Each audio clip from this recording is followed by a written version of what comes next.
Oh, numbering got hit.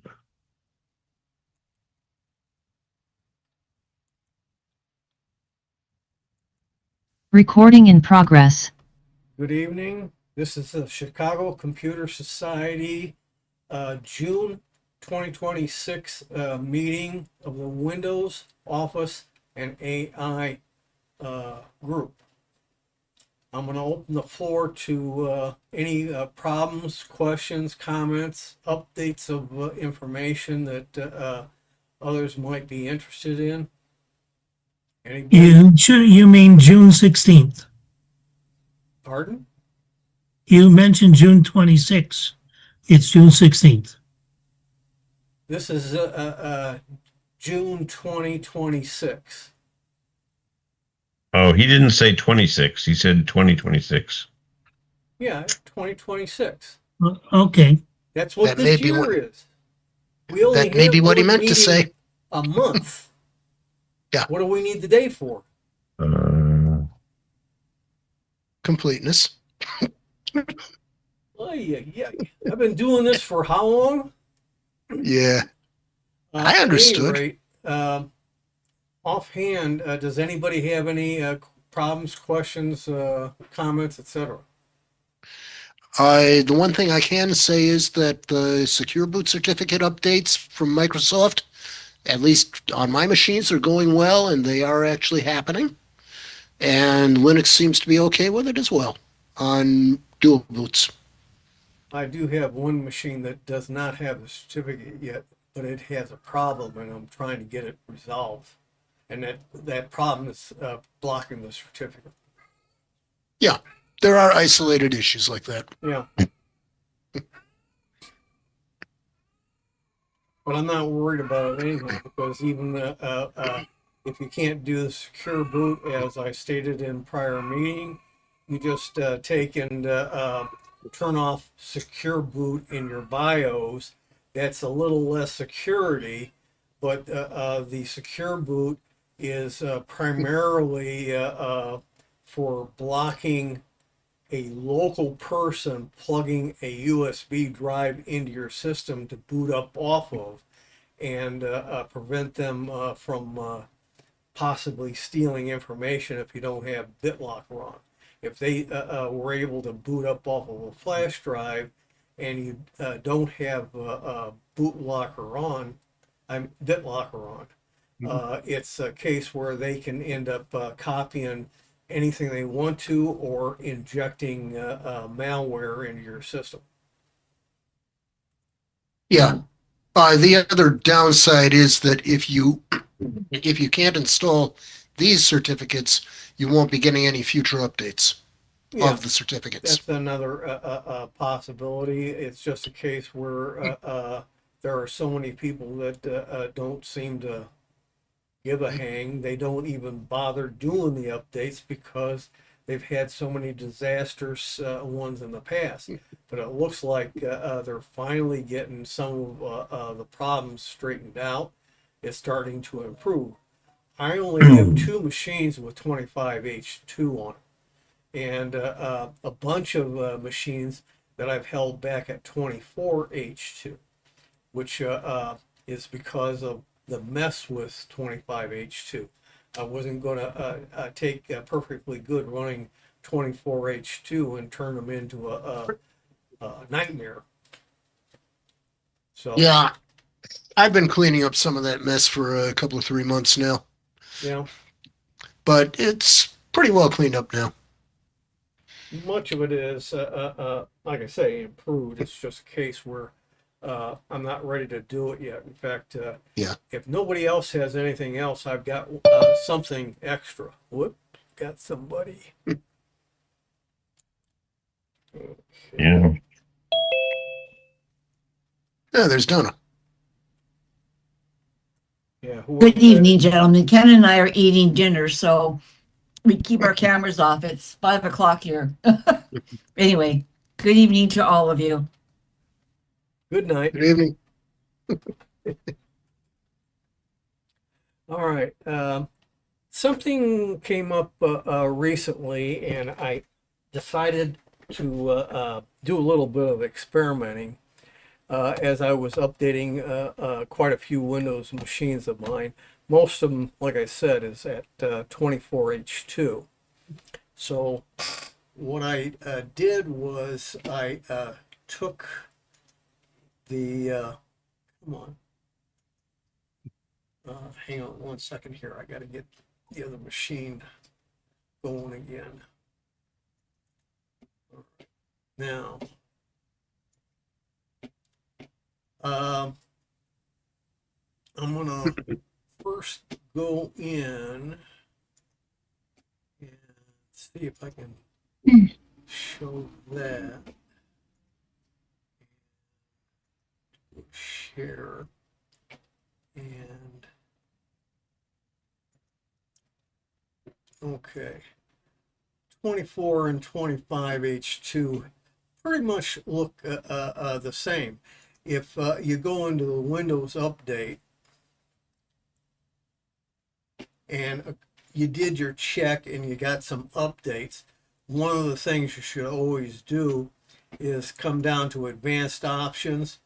Look here at optional updates. If it says 0, just hit the little arrow key in the upper left corner to go back to the prior screen. If it says I got some, click on it, this here, and then you would click on optional driver updates to bring down a list, and you can check them all off, and it'll automatically go back to this screen here, listing all your updates. Well, I had on, whoops, nuts. Didn't want to shut that down, but hang on a second here. I was just trying to change a screen. And here.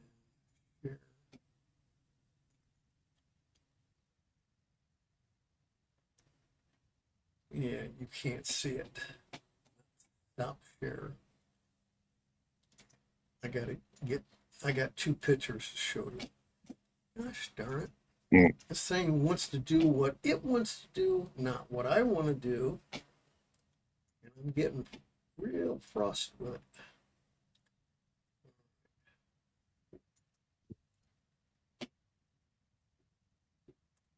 it. Okay. Share that one. Get lost. All right. Now on this 24H2, in fact, it's on this machine, they want me to do an 1125H2 update. I don't want to do that. I'll do it when I want to, and I guarantee you I will have a full image backup before I do it. But notice all the other stuff in here that says it's ready to install. That's for the current 24H2. Now, how can you get one without the other? All you have to do is come over here, click on any one of these installs, and all of those 24H2 updates will install and not touch this one here. And it leaves it, and it'll be there until I decide to trigger it. So then I have this one here, and as you can see, it did do the installs of all the 24H2s, but it did not install the 25H2 because I didn't click this line. And We're still on the image of the one that's got all the updates listed. okay, hang on.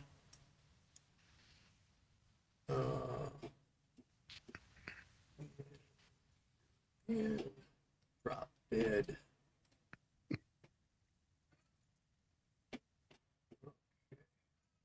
Okay, there's the 25H2 still sitting there waiting for me to click on it. And it doesn't always show up here as install all. And if you click it, it usually will also do this one as well, even though it says download. So only touch one of these installs down in this area here. It'll do all of them and leave that new upgrade alone.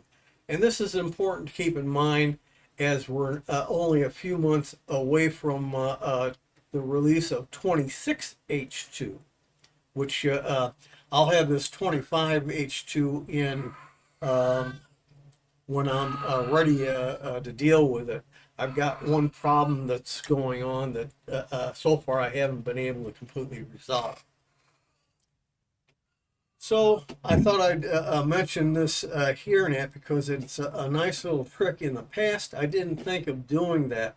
And if you hit that install all, it just puts in the current OS's updates first. Then it downloads and installs the upgrade.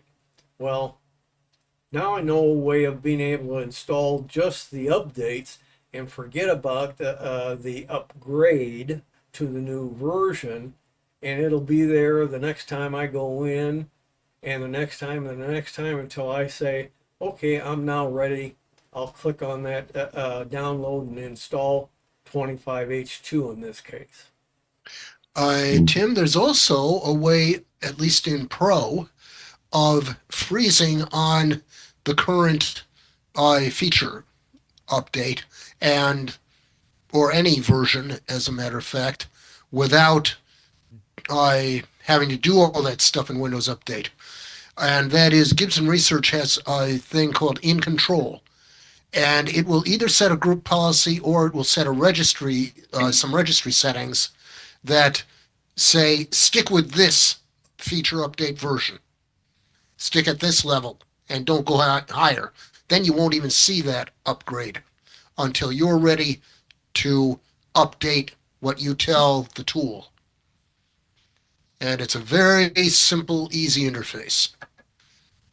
You just type in 24H2 or 25H2, and it will keep you there until you release it. Well, And that's done through group policy or registry. In Windows 11, I'm not certain I have any home versions. If I do, there's only one. Everything else is all Pro. But Yeah, this tool will Linux work on either. Linux is outnumber Windows systems, even counting the Windows 10s that I still have. Yeah.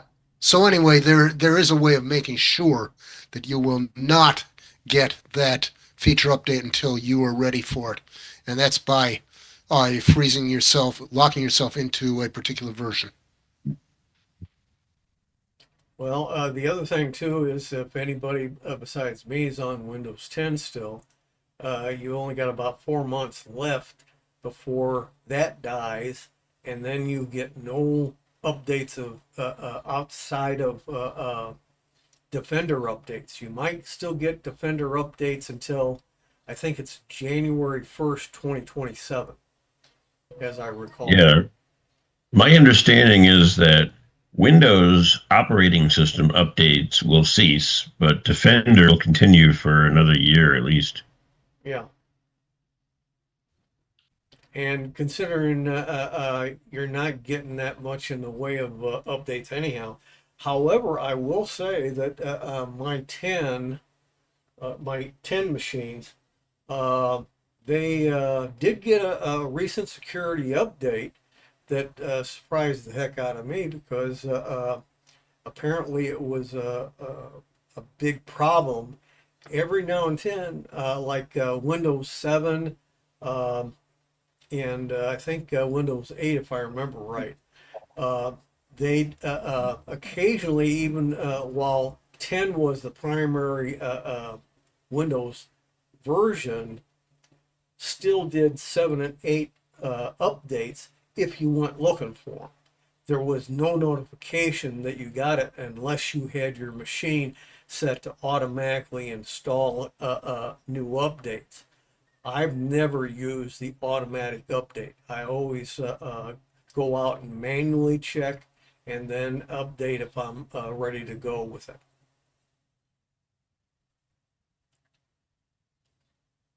Okay, anybody else got any other ideas or problems here? I don't have, no, I guess I'm good, I guess. Well, who knows if you don't know? I'm not aware of any problems that I have. That doesn't insinuate that you don't have problems. It just means you're not aware of them. Well, that could also be not aware of by choice too. All right. But Offhand, I'm gonna see if I can.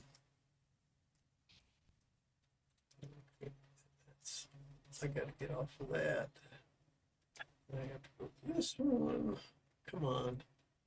the big problem I have is UniGet UI has like 25 updates that I need to install, and it can't install any of them. So I have to go out and get the upgrades for each and every one of them, one by one. What happened to your UniGet? Mine's working fine under Windows 11 25H2. Well, it works. It just doesn't work for every single program I have. Oh, that's interesting. It works for me for like about 99% of them, and then maybe there's one or two that it won't. And sometimes I just have to try again after all the clatter and chatter dies down, and then the few remaining ones go through. It tells me that my Betterbird needs to be upgraded, but it won't upgrade it. Your which? Did you say Betterbird. Betterbird? Betterbird, it's a fork of Thunderbird. Yeah. Okay. Yeah, I don't have that one, so I don't know. I have some freeware. 4K video downloader often won't update properly through UniGet, so I use the program.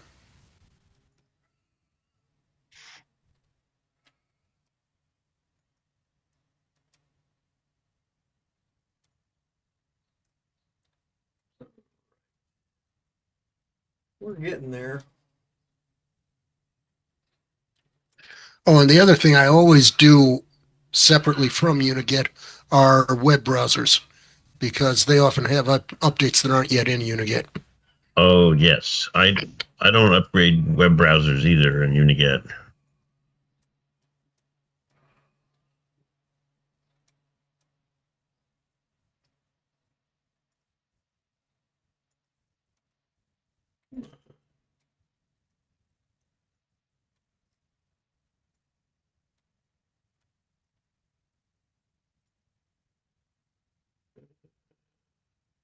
Says you gotta figure that out.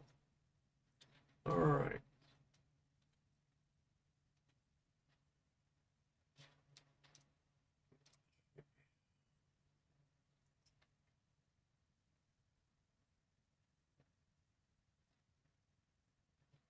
Oh, one thing I gotta do. I just remembered it.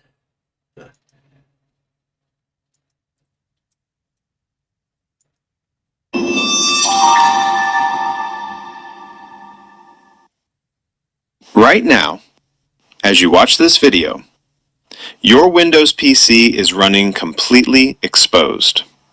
Every piece of malware, every phishing attachment, every drive-by download on a sketchy website has one thing in common. They're counting on Windows doing exactly what it does by default. And the wild part? Windows set itself up this way the second you first turned it on.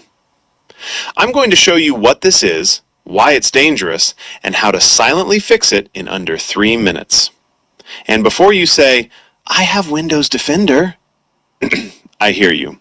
But Defender cannot stop this, because this isn't a virus. This is your own account working against you. Here's exactly what's happening. When you set up Windows for the first time, you created your account, your name, your password. What Windows did silently in the background was assign that account full administrator privileges. Admin access, complete root control over your entire system. Here's why that's a problem. Cybersecurity research shows that over 90% of all critical Windows vulnerabilities can only cause serious damage if the attacker is operating at admin level. And Microsoft's own 2024 Digital Defense Report flagged over 39,000 privilege abuse incidents per day, where attackers used admin-level access to silently take over Windows systems. So every single day, when you're browsing the web, opening emails, downloading files, you are operating with the highest level of access Windows has, which means one wrong click, one fake software installer, one sketchy email attachment, and malware can install itself silently, disable your security tools, and modify your system, and you won't see a single warning. That's what running as admin does to you. Think of it like this. Your daily account is your wallet, what you carry everywhere. But right now, that wallet also contains the master key to your entire house, your registry, your system files. You don't need that master key every time you open Chrome, but you're carrying it. And so is every threat that gets near your computer. Here's what the fix looks like. You're going to create one second account. I call it the lockbox account. This is the account you'll only use when Windows needs admin authorization. Then you demote your everyday account from administrator down to standard user. Your daily work is completely unchanged, but anything that tries to touch system-level settings now has to get past the lockbox first. Let me show you exactly how. Open the Start menu and click Settings. On the left panel, go to Accounts. Scroll down and select Other Users.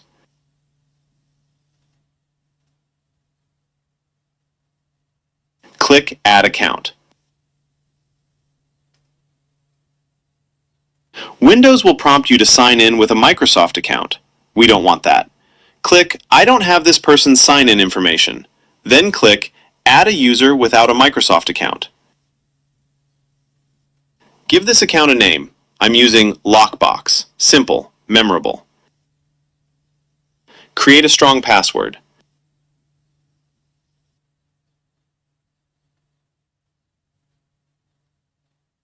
Fill in the security questions. Hit Next. Your Lockbox account just got created, but it's a standard user by default. We need to promote it. Click on the new account. Click Change Account Type. Select Administrator and hit OK. That's your Lockbox. Now part 2. And this sequence matters. Don't skip this step. Do not make the next change from your current account. You'll need to be logged in as Lockbox first. Otherwise, you'll lock yourself out of your own admin access. Go to Start. Click your profile icon at the bottom left, then top right, and select Sign Out.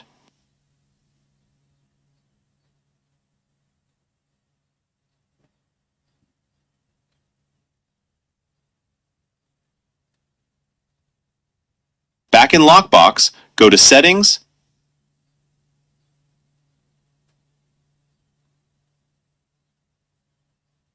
Accounts, Other Users. Select your main daily account. Click Change Account Type. Switch it from Administrator to Standard User. Hit OK. Sign out of Lockbox.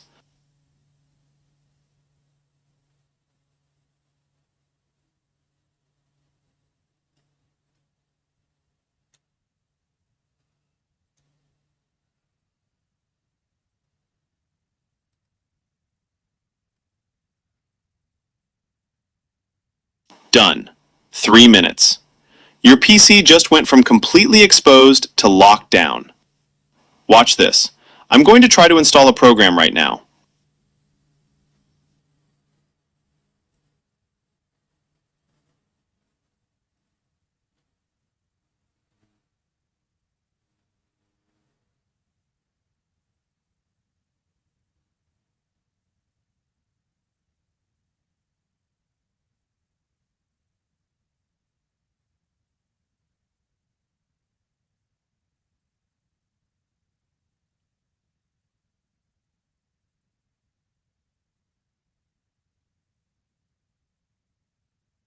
The second Windows detects a system-level change, boom, a credential prompt appears.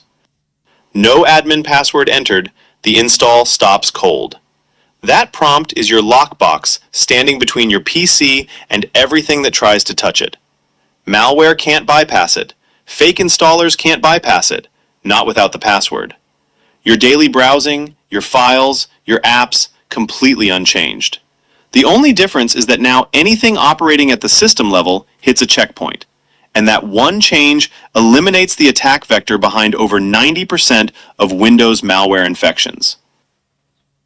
If you want to go even deeper into locking down your Windows 11, watch out for my next video. And if this helped you today, drop a comment. Did you already know your account was running as admin? Let the TAZ family know in the comments. Subscribe! We've got more coming. Okay. Now, this is something I've harped on from time to time at various meetings that I attend on Zoom for quite some time, about 4 or 5 years now, because of Microsoft's backward way of doing things compared to other OS systems. They want your regular account and they make it an admin, but don't tell you that anywhere.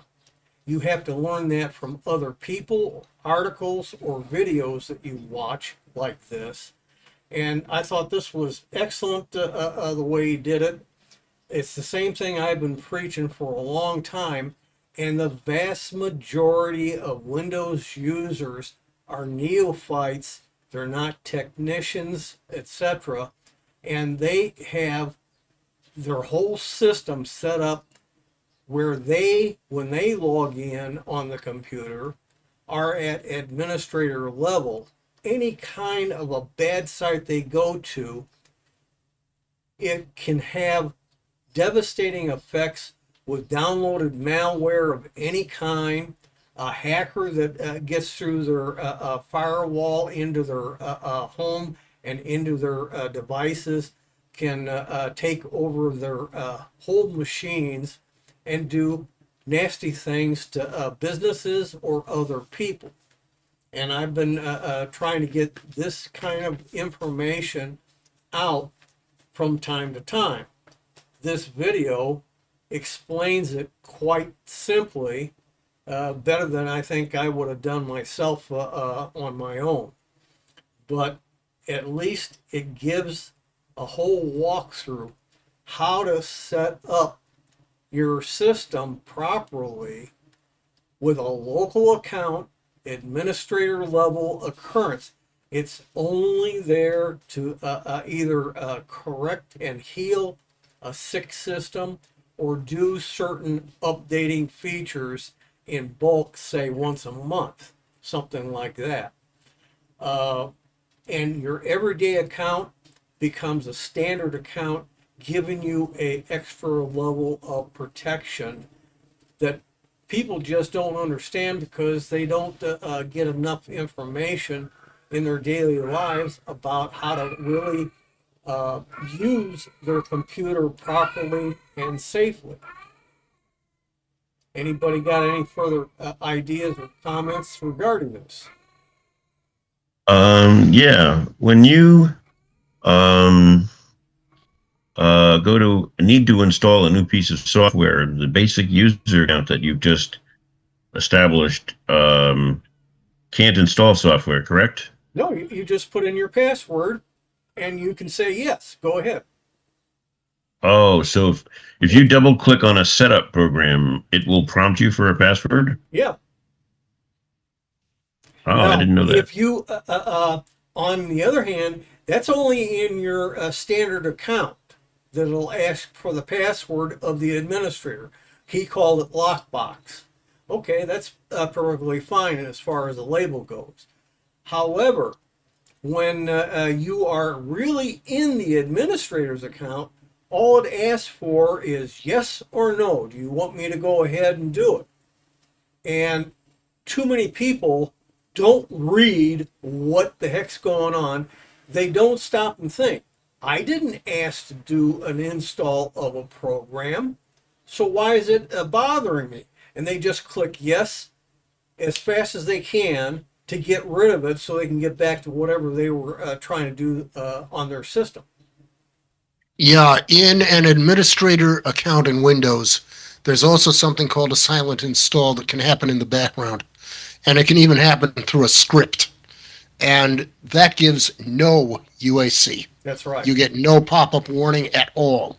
If this were a limited account and they tried to pull a stunt like that, and they did not somehow do an elevation of privileges for the command prompt or for PowerShell, they would not be able to accomplish that. So one way to get around the install or upgrade of software would be to run UniGet UI as administrator and then let it install the software. UniGet UI, when I run it as administrator, still pops up those prompts for the yes or the no for each program, for each install. And that is exactly what it should do. If I'm in a user account, I have to actually type in the password. Right. And see, that's the thing that a lot of people are trying to avoid if they know and understand a standard account. They don't want to have to keep putting in the password. Well, if they manage and understand their system correctly, they will do the installations, shall we say, in an organized fashion and exit the standard account first, go into the administrator's account, install all that software they want to do, then go log out and go back into the standard account and continue on with other work. But Yeah. I don't even do that. I don't mind putting in my password as long as I initiated something that I knew is going to ask for that password.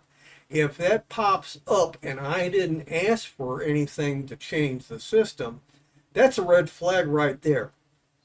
You would immediately click on no.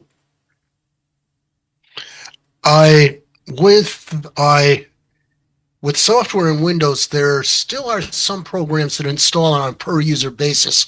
Zoom is one of them. And so when you're in your limited standard user account, if you want to update Zoom, you will still have to do the whole procedure, including putting in the password.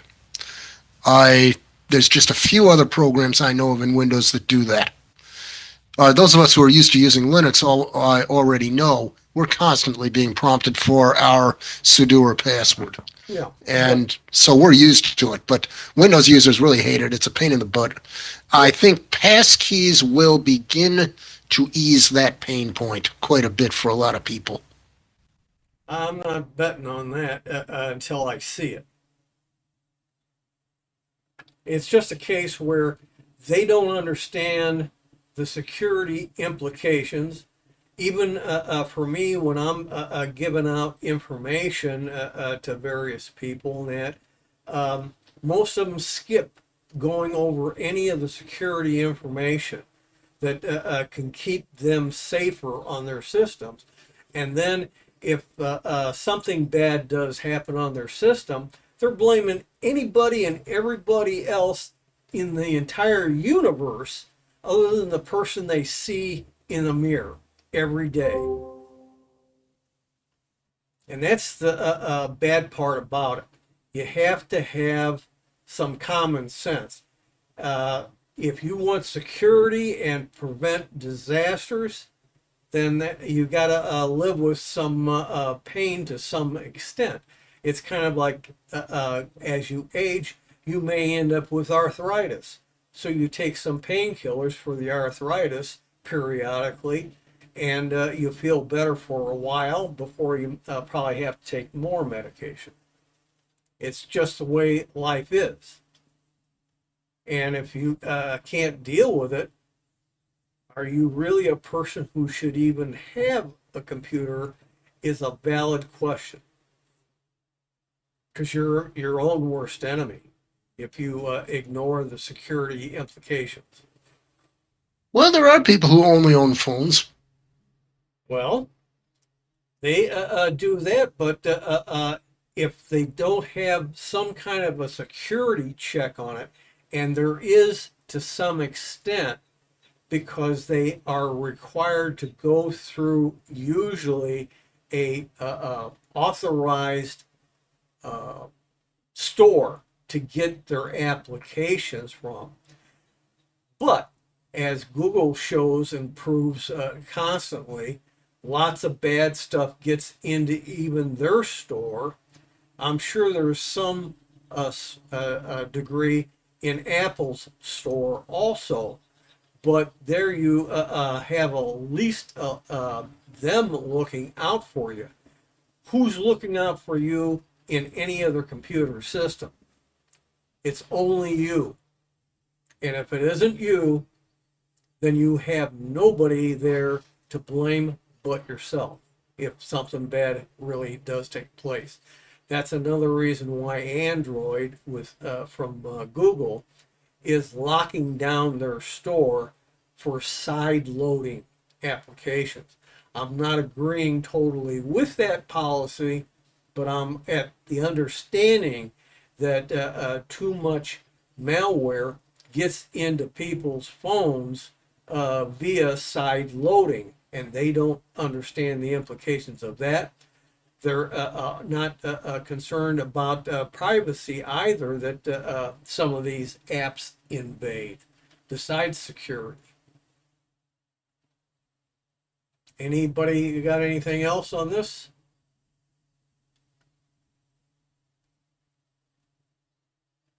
Okay, I'll go on to the next one then.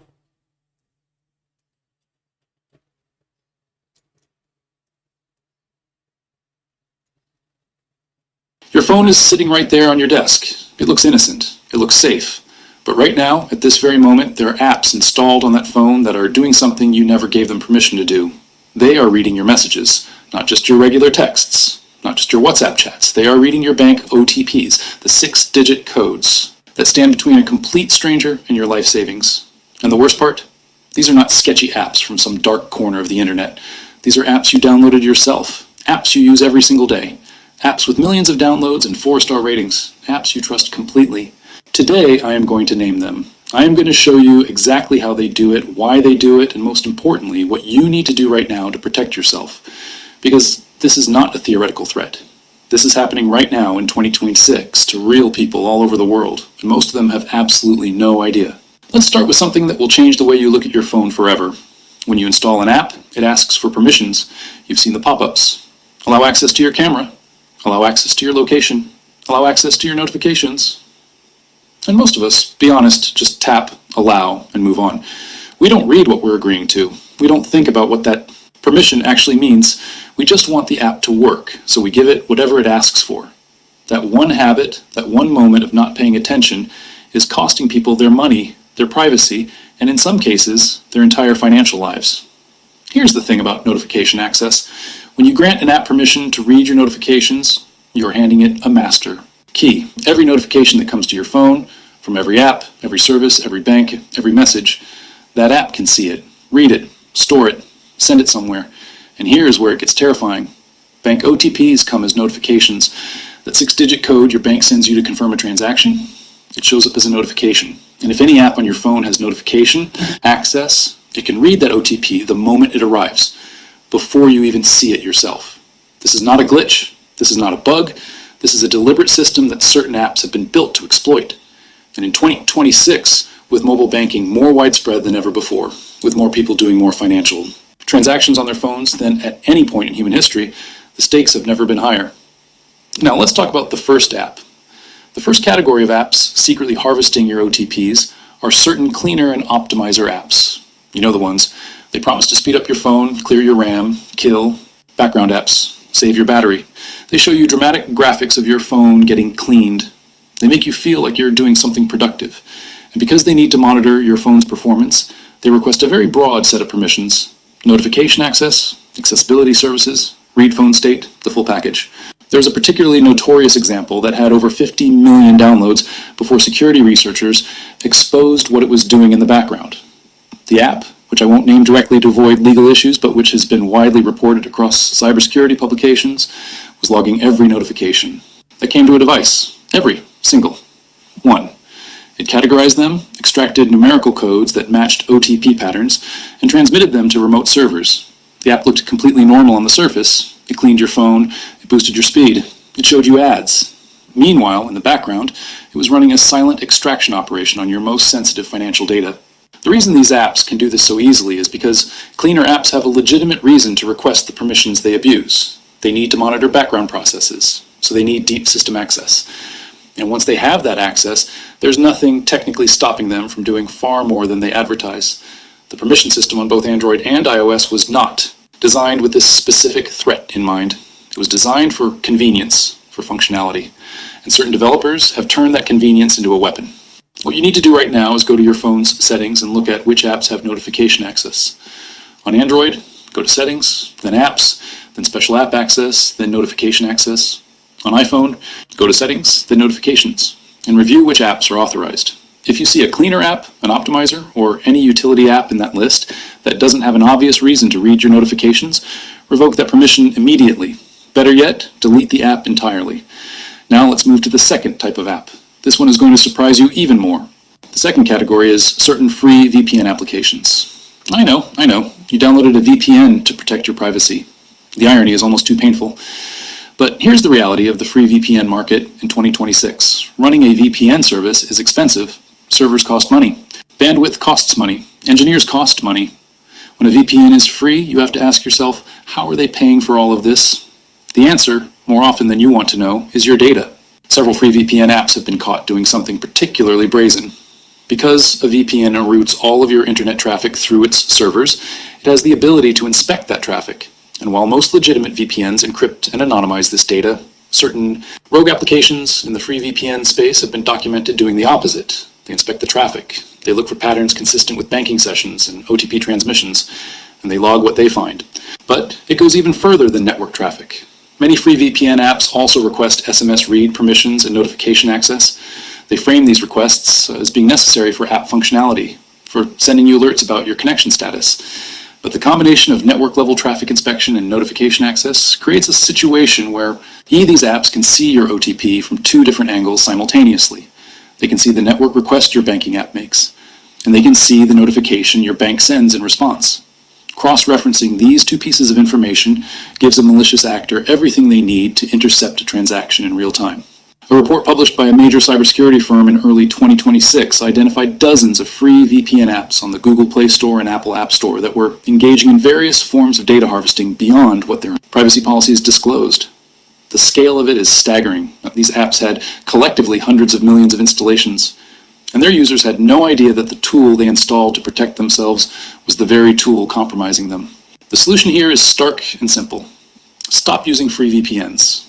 If you need a VPN, pay for one from a reputable provider with a verified no-logs policy and independent security audits. Yes, it costs money. But that money is the price of actually being protected, rather than just feeling protected while someone else profits from your data. If you currently have a free VPN installed, delete it right now. Open your app drawer, find it, and uninstall it. Then go into your settings and check if it left behind any residual permissions. Some apps, when uninstalled, leave configuration profiles or VPN settings enabled at the system level. Make sure everything associated with that app is completely removed. Now, let's talk about the third app, and this one is the one that hits closest to home for most people. The third category of apps secretly reading your OTPs are certain keyboard applications, third-party keyboards, the ones you downloaded because the default keyboard was too slow, or didn't have the right emojis, or didn't predict text well enough.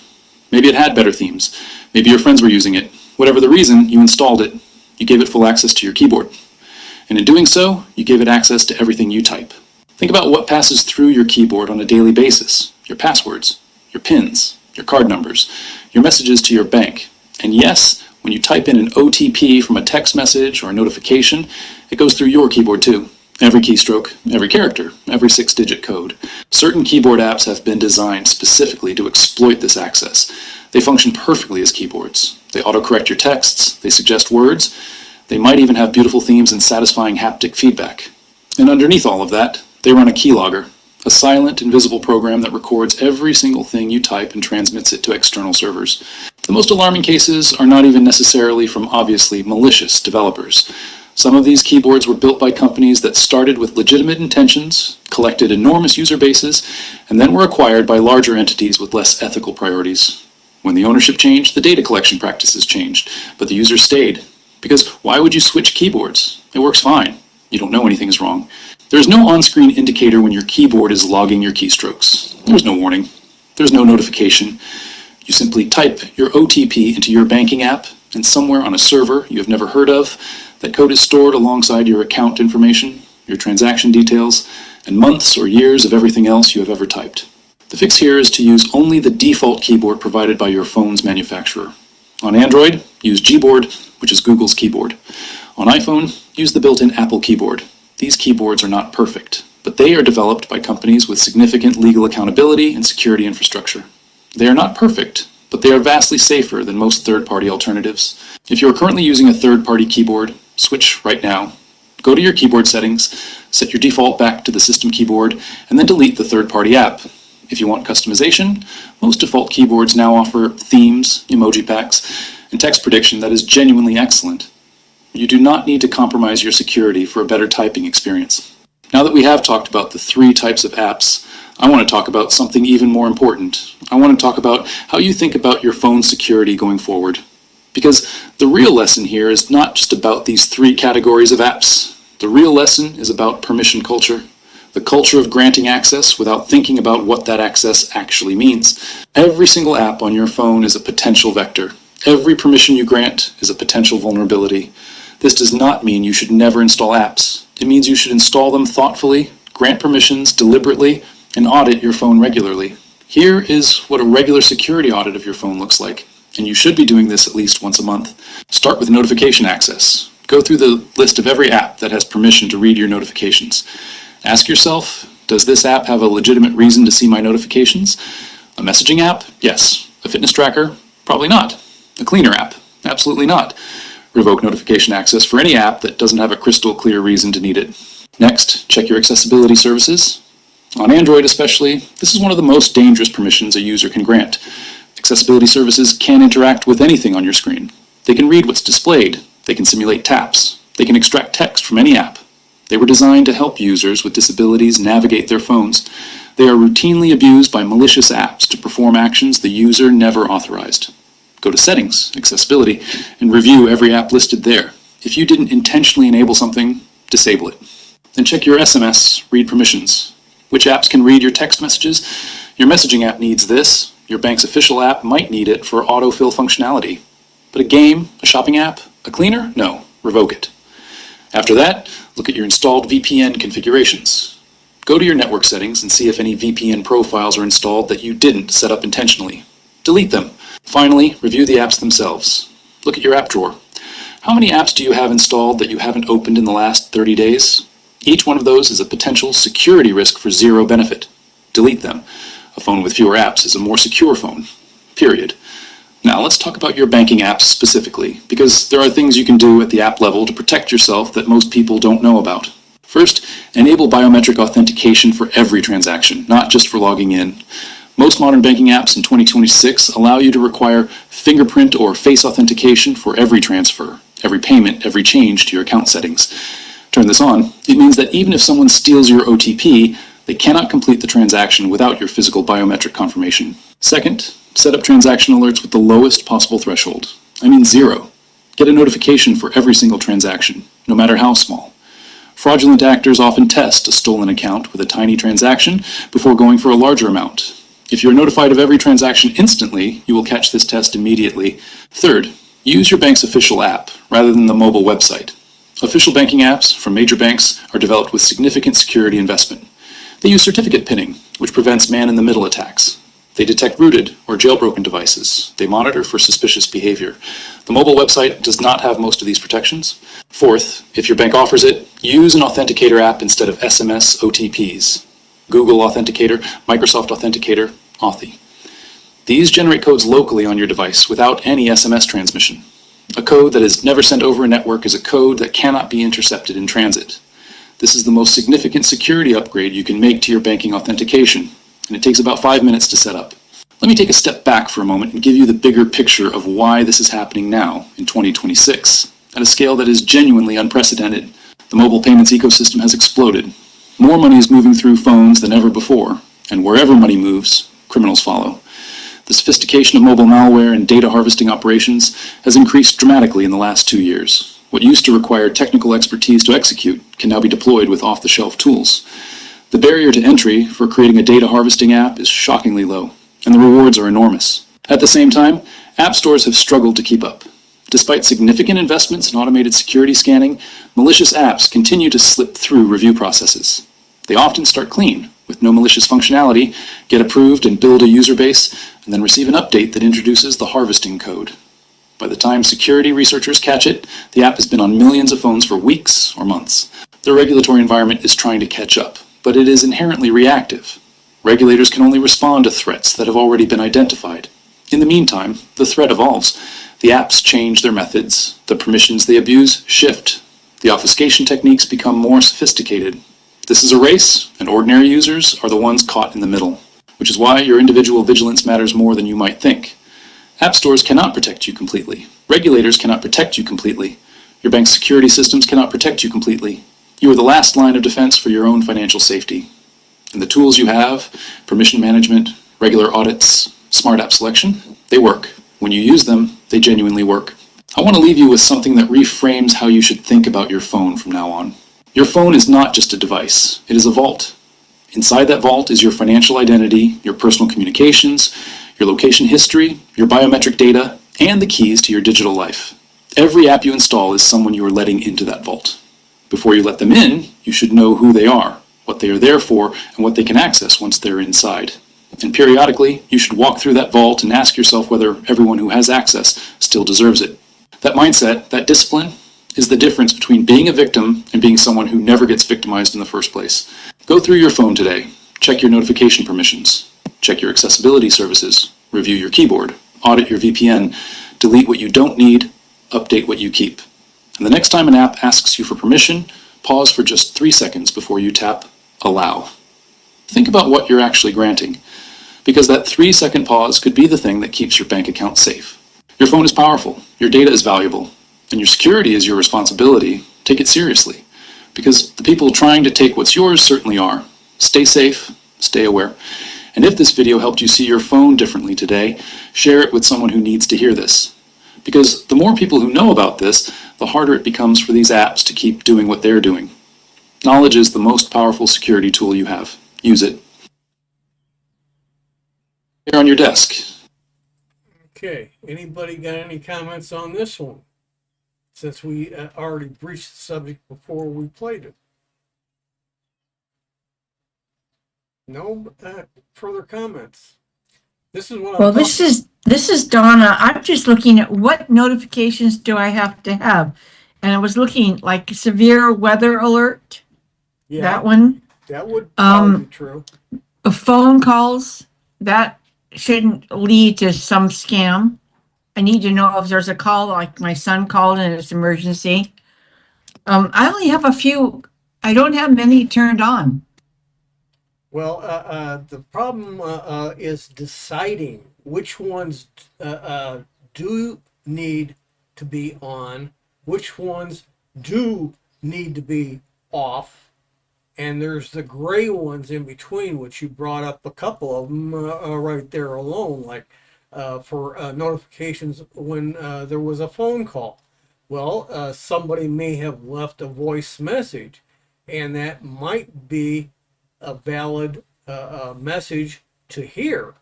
But if you're not notifying yourself that a call came in that you did not answer,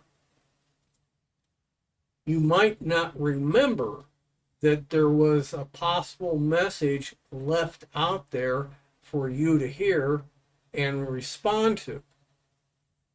So you have that situation. You have other notifications that may be also in the gray area, and you have to decide how much risk you want to take in those categories. So you deal with the ones that you absolutely know need to be on.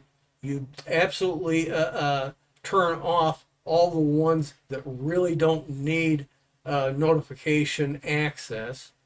And that leaves the gray ones that you have to decide which ones to turn on and which ones to turn off. I hope that gives you something to go by. Anybody got anything else to say about this topic?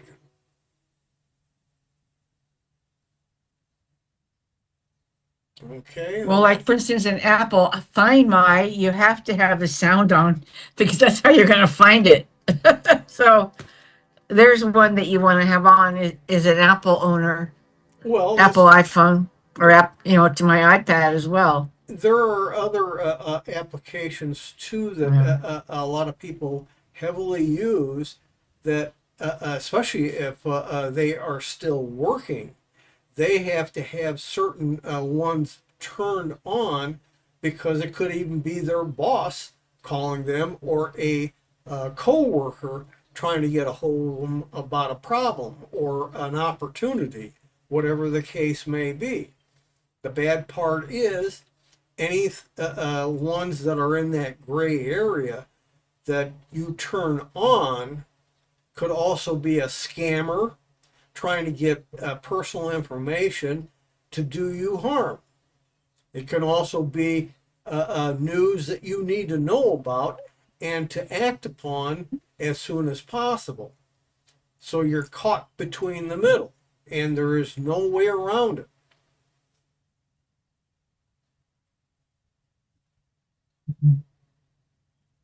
Okay, I'll move on to the next one. Hang on a minute here.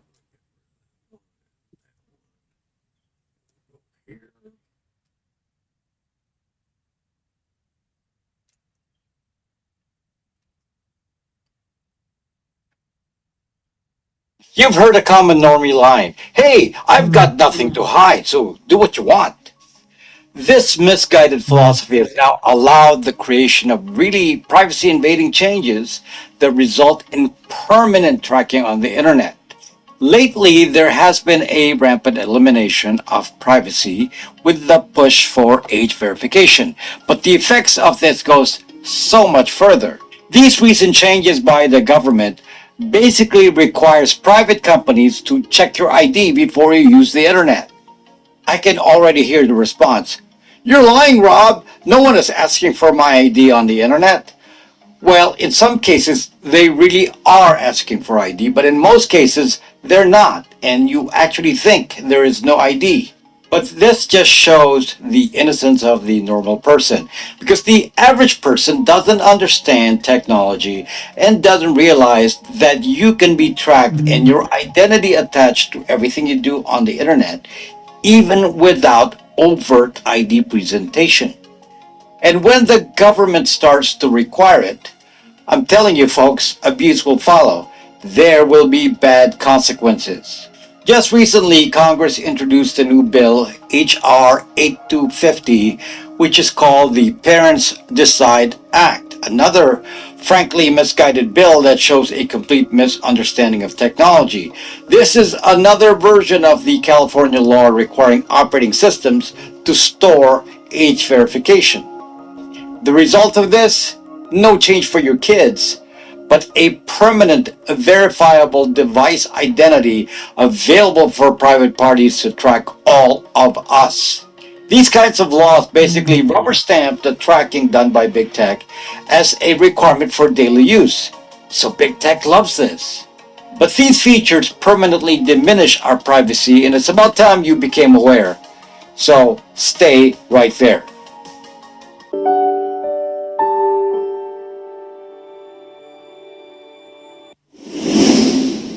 Everything starts with the Fourth Amendment. For U.S. citizens, we are taught about the various elements of our Constitution, and one of them is the Fourth Amendment.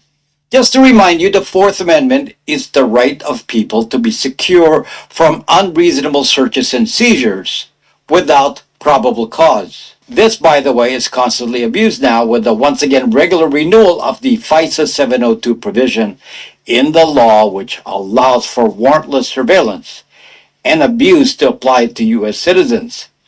I made a call to action video about this to tell your representatives not to approve this, and I failed. It passed once again.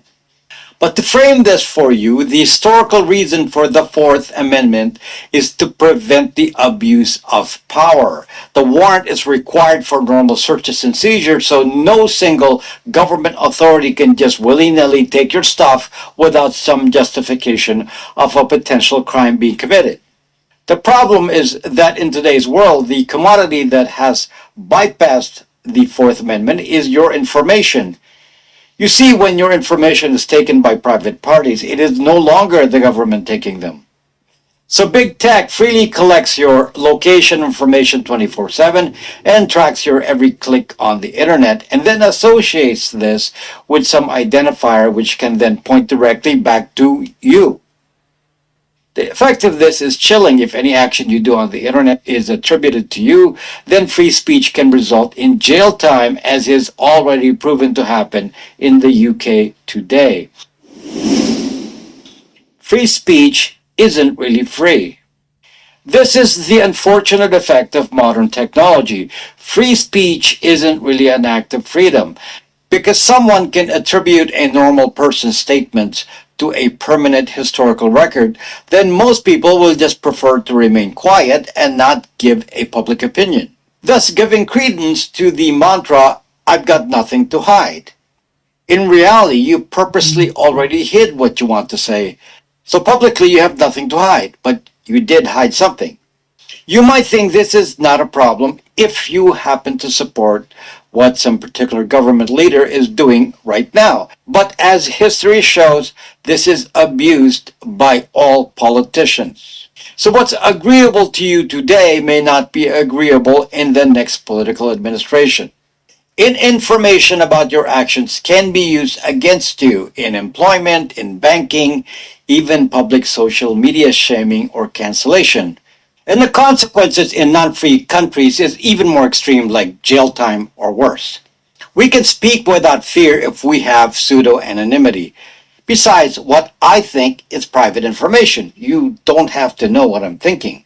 But it is important for the public to hear all opinions, as that gives people the choice to believe or not to believe, and the reactions will be balanced. When the opinions are suppressed, the result is really nothing short of a psyop. My manipulation of the masses, as you never really see the full story, a very common technique used by repressive governments. Where is this ID check? What starts as just tell us your age quickly becomes cryptographically enforced device tracking. Depending on the type of content, many laws now require many forms of identity to access certain websites. For example, porn sites in some jurisdictions will require a facial scan. But this isn't limited to porn. Facial scans are now standard with apps like Discord.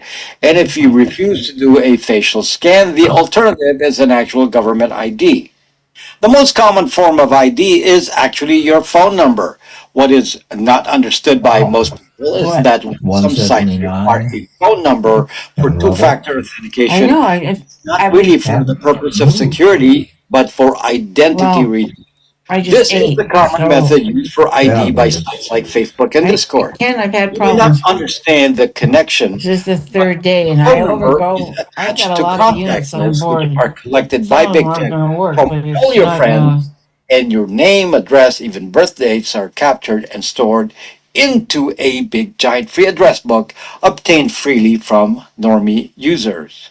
What is even less understood is that the phone number is often stored in your credit reports, and with big tech access to credit report databases, they can easily find your actual identity and match it to the name and location you provided on their platform.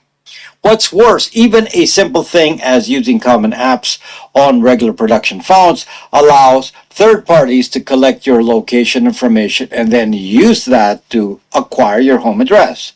Crazy stuff that is not really obvious to normal users that have nothing to hide. Fortunately, there are ways to circumvent these using privacy techniques, which I discuss in many other videos. But new rules are making this more difficult. OS verification is a different level. Now, government officials are pushing age verification to a different level, and the effects are much more serious than any of these politicians realize. For example, the new proposed H.R. 8250 Parents Decide Act and California's AB 1043 don't just ask for a simple self-reported age. They require operating systems to collect birth date or age info and pipe a real-time age bracket signal to every app that asks for it. But here's what the average person and most politicians miss: the attestation infrastructure. Attestation is already built into modern operating systems. Windows has TPM 2.0, Android has hardware-backed key attestation and play integrity, iOS has the secure enclave. These cryptographic mechanisms were designed exactly for this, to let a remote party verify with mathematical certainty that the response coming from your device is genuine and hasn't been tampered with. So why would Apple, Google, or Microsoft rely on some easily spoofable self-reported value that creates massive liability for them? It's common sense. They will use the strong hardware-rooted attestation that already exists.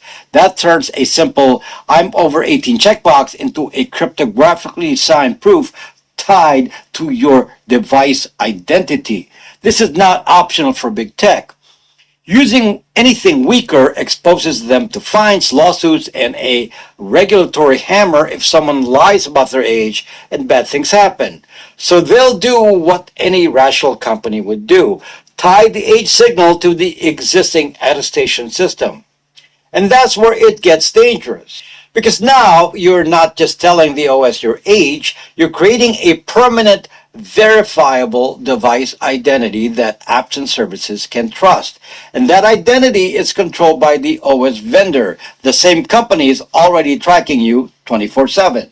And just to be clear again, this is not a feature of Linux or AD Google OS, but this is a centrally managed validation system which puts Google, Apple, or Microsoft in the middle of the validation process. When the government mandates what values are stored on the OS and that apps must then react to these values, then basically the government is also mandating that big tech be in the middle of the transaction. This is already the dangerous part of the TPM chip feature in Windows and the security chips in both Android and Apple devices. These hardware-based encryption schemes basically become proof that you are actually running an approved OS. And if you're not running an approved OS, then you can't deliver an attested age signal. Therefore, apps will be forced to fail to run for you. The biggest group that will experience this will be people using Linux and AD Google Android OS. Since these systems are not connected to a central HQ, then there is no validation or attestation capability. In order to do attestation, there will be a record of the device identity. Thus, we have the ID problem, and that is now attached to the use of popular operating systems. For example, to demonstrate the difficulty here, currently you can still use a local account on Windows so that you do not have to identify your machine to Microsoft. Otherwise, to utilize attestation, you are forced to log in with a Microsoft account on Windows, an Apple ID on Apple devices, and a Google ID on Androids. Thus, you are forced to identify yourself at the device level, and this is also tied to two-factor authentication I already mentioned earlier with the phone number. If apps require an attested age signal, then the apps will not run when using a Microsoft local account or a non-logged in Android. This basically says log in properly with a proper ID or your apps will not work. Again, to repeat, without a login, cryptographic attestation processes cannot work, so identities and age signals cannot be provided. Open source and privacy-focused systems be damned. So the main group that will be forced to suffer are systems that don't require an identity to access the internet. And just to make sure you understand how this is abused, when you log into Google from any device, whether iOS, macOS, Android, or even Windows, then Google can track every click you do on the internet. And both Apple and Google track your locations 24/7. Google even publicly calls their tracking database the Google Sensor Vault and has been featured as a source of location data in multiple court cases. But open source operating systems like Linux or the Google Phone OS have no identity. It also doesn't have a centralized collection of locations. So currently the only way to preserve our privacy is to use some open source operating system. But with these forced ID rules like the OSH verification, apps will be required to function only if they have a way to verify age. Or to restate it for you, it ensures that open source operating systems cannot be used for mainstream apps. It basically relegates these systems as specialized devices not made for everyday use. You're already seeing some effects of this. Many of you that have a Google phone are seeing various messages saying, this app doesn't work on this device. And this is an indication that the app is relying on attestation features. Specifically on Android, it means the app requires Play Integrity, which is the attestation engine of Google. Tech illiterate politicians need to stop creating bad tech laws. And this is the effect when buzzwords like Save the Children or this really badly named bill, the Parents Decide Act, are made to make us think they're solving some problem. And I've stated this before, a 1% problem is now being made into a 99% problem. Forcing government to manage OS behavior, particularly for tracking, is dangerous because the consequences are not understood beyond the buzzwords. Last year, the biggest deal was client-side scanning. Basically, the EU was pushing to pass a law called chat control, which was again created to push the OS into scanning your content on device and then report on your activities to authorities. The purported reason was to protect the children from illegal images called CSAM. But the effect of this is that some device is always watching from your shoulder and checking to see what you do and then squeal to authorities when needed. Unfortunately, again, without understanding the technology, politicians don't realize that client-side scanning cannot be limited to illegal images.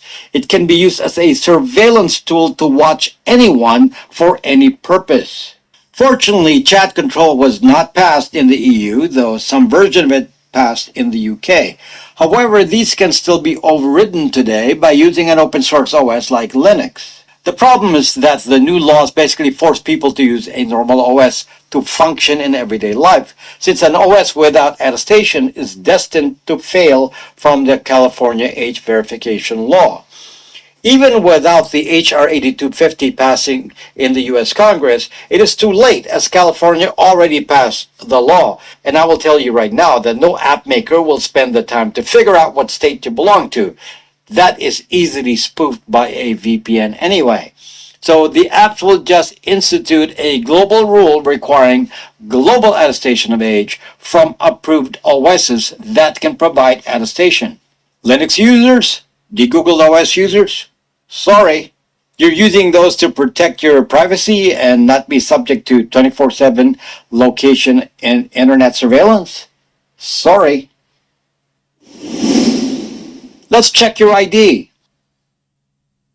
This is the new world, with security chips having a unique device identity and being forced to use an OS that reveals that identity. We're now basically being forced to use an ID for every internet action. They'll start with just an age signal, but because attestation is already built in, it quickly becomes an unspoofable device ID. You've got nothing to hide? Great! They'll check it every time you open an app.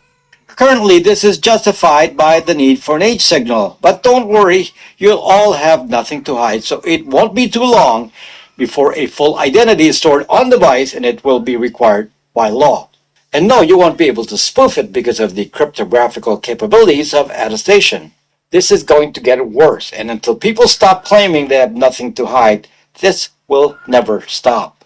Ever since the millennial generation came of age, the population has treated personal information as different from leaving your windows or doors open at night. There are now dual standards of privacy, data versus physical privacy. But there's no difference. Privacy is privacy. Stop saying you have nothing to hide. Demand better from your politicians and use privacy tools today. Folks, I'm continuously searching for products and companies that can help us in our privacy quest. As this video already shows, it's a constant battle because parties out there are actively trying to limit our ability to have privacy. First of all, to provide a platform for discussion where you can debate or discuss privacy issues, please join us on BraxMe and share your knowledge about privacy or learn from others at a more advanced stage than you are. To support this channel on the store on BraxMe, Okay, I'm gonna kill that there.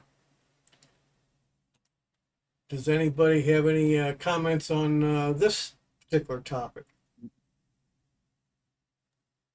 Well, what he's saying about Linux not being able to pass muster with the California or Colorado laws, they already have explicit exemptions for open source as long as the licensing terms are restrictive.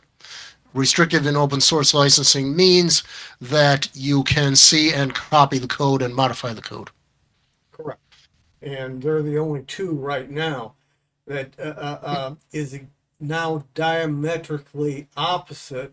Texas and I think Louisiana, and there might be one or two others that are very restricted in the use of open source software, different than Microsoft, Google, etc., etc. So it's a case where we have to be on our toes no matter what. And even if we get the open source software not to have the attestation, that's today. Tomorrow, some legislation could take that away because that's the way law. Yeah, the other thing that he said, which I find doubtful, is he says that Linux has no way of accessing the TPM chip and some of the other onboard chips. Actually, Linux does have ways of doing that. Yes, I do know that for a fact because I do some of my Linux installations with the UEFI, and therefore I also have the ability to turn on or turn off the TPM chip at the BIOS level. But in either case, there's no information that I have that if I say the TPM at the BIOS level is turned off, that Linux still could not access the circuitry to use that information. Yeah, well, it all depends on how the code is written, of course. And there is an API in Systemd for Linux which does allow attestation. Yes, they did add that in to the kernel level, but at the moment there's a big resistance against that, and they wish the kernel had not had that added in. But I think they were reading the tea leaves at that particular time, and at that particular time things were looking very bad, and Brazil's one of the biggest ones, along with now the UK, that are really pushing this hard to where we're not sure if you get even will end up having the right to take a breath at some point. So we'll have to see how this goes, and it's going to be still a long fight to try and keep our privacy as much as possible and our freedoms, especially here in the United States where we have the Constitution. The closest thing the people in the UK have is the Magna Carta. I don't know if they have anything resembling a constitution. And Brazil, I have no idea what they've got. Yeah, the UK has something resembling our Bill of Rights, but it's spread out among several different documents. And that's perfectly fine because of the way British common law operates. But in the United States, of course, we do have this Bill of Rights, but it does not say what a lot of people think it says. The Fourth Amendment does not apply where the government is not a direct party. The Fourth Amendment does not apply to your relationship with Microsoft, to your relationship with Google, to your relationship with any Linux developer. That's not Fourth Amendment territory, and it's not First Amendment territory either. Anybody else got any comments on this? Hearing none, we'll move on. Come on, mouse. Surveillance report covers a brutal stretch of Microsoft vulnerabilities, so all of you Linux users who've tuned in the last couple weeks can rejoice because it's Microsoft's turn. There's a supply chain attack wave on open source software. Signal has threatened to leave Canada over some encryption stuff. Meta has this new AI-powered technology that targets underage users. There's definitely some eyebrow raisers for you Bitwarden users listening to this podcast, plus our usual data breaches, threats, and FOSS updates. Welcome, everybody, to the Techlore Surveillance Report, your essential weekly tech news delivering deep analysis on the latest threats to security, privacy, and digital freedom, and empowering you to reclaim control and defend your rights. Now, before I get into the 7 Microsoft stories this week, I know, crazy, just a quick little announcement. I've done a little bit of fresh branding for Surveillance Report, so you might see some different stuff. I think it looks fresh. Let me know what you guys think. All right, now this has been a crazy week for Microsoft, so I just want to kind of set the scene here, which is the last couple weeks have been quite difficult on the Linux world because we've had all of these exploits in the Linux side of things. There's a Microsoft Exchange server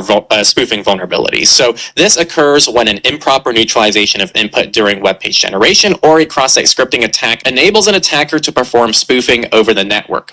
All it takes to exploit this is to send a maliciously crafted email, which when opened in Outlook Web Access can execute arbitrary JavaScript in the context of the browser. Now, when this was announced, it was actually a 0-day that hadn't been patched yet and didn't make it into Patch Tuesday. At the time of recording, Microsoft has put forward an emergency mitigation process that they recommend for this critical vulnerability. Now, if that was it for Microsoft, this wouldn't be the highlight story. So we have a lot more, and these all tied together because last week we talked about how there is a disgruntled security researcher, hacker, zero-day finder. I don't know what their formal classification is, but this is chaotic eclipse or nightmare eclipse, again, depending on the time of day. They delivered on their promise when we talked about this last week, because last week they put forward some 0 days and they were quite disgruntled about how Microsoft was handling their bug report process, and they felt like they were wronged by Microsoft, and so they said, we're going to keep finding 0 days and publishing them. So this is called Mini Plasma, and it lets attackers gain system privileges on fully patched Windows systems. I don't know if they can fully claim that they were the discoverer / original author of this, because it's the same exact issue that was reported to Microsoft by Google Project Zero in 2020, which is still present unpatched. In fact, the original proof of concept by Google worked without any changes, they said. So I think they might have made some changes beyond that original proof of concept, but the reality is the original proof of concept also still worked from Google. So Google actually reported this to Microsoft originally, and Microsoft just chose to ignore it for 6 years. Now, if you are curious on prevention tips, as always, all of these sources are in the description, and as you can see on screen, or if you're an audio listener, you can click into the show notes. There are ways that you can check to see and detect if you've been exploited by this. But really, all of this is a Trojan horse for the story behind this individual, right? Like, even Bleeping Computer, I think the lead leads into what's actually going on here, which is this person, you know, they had Blue Hammer, they had Red Sun, they had Undefend, they had Yellow Key and Green Plasma, which we covered last week, which was the BitLocker bypass that we talked about. And now we have Chaotic Eclipse, putting out this brand new one. And they said, quote, normally I would go through the process of begging them to fix a bug. But to summarize, I was told personally by them that they will ruin my life, and they did. They mopped the floor with me and pulled every childish game they could. It was so bad at some point, I was wondering if I was dealing with a massive corporation or someone who was just having fun seeing me suffer, but it seems to be a collective decision. So yeah, I guess this is very interesting. Personally, on my end, I would love to see kind of like what these communications looked like and why and how they felt they were wrong. Like, I would be curious to look at it. But yeah, this person's upset. But that's not even it, because this last week there was a very major event that happens, I believe annually, which is called Pwn to Own, which happens in Berlin. Pretty much a ton of researchers and hackers get together and they just try to break things. And as you could expect, there were a lot of exploits for just common pieces of software. You know, we have Apple Safari was in here, Red Hat Enterprise Linux for Workstation, LM Studio, OpenAI Codex, Anthropic Claude Code, Mozilla Firefox even. But of course on that list was Microsoft SharePoint, Microsoft Exchange, Windows 11. But yeah, that's just one more thing this week that put kind of Microsoft on the map for these vulnerabilities and potentially some issues and how they're dealing with them. But that's not all, because yesterday there is a report put out. It is a sponsored piece from Bleeping Computer. It's from this company called Beyond Trust. And they did this little report. They pretty much found that Microsoft's vulnerabilities actually fell last year. The previous year, which I believe is 2024, would have been 1,360 vulnerabilities, but last year it was 1,273 vulnerabilities. So it actually went down.